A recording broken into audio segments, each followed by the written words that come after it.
Hi guys, welcome to Richard Cabile YouTube channel. In today's video, I will teach you how to enable or disable eye protection on ViVO Y20i mobile phone.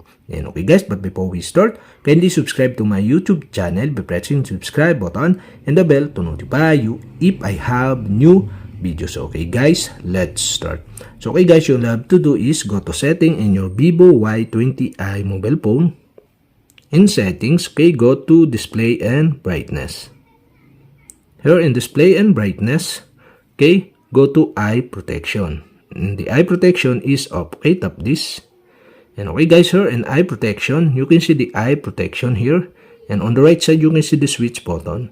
And okay guys, if this turn on, the screen color will be automatically adjusted according to the environment to relieve visual fatigue. Okay, so you'll have to do is switch on the switch button on the right side to enable the eye protection.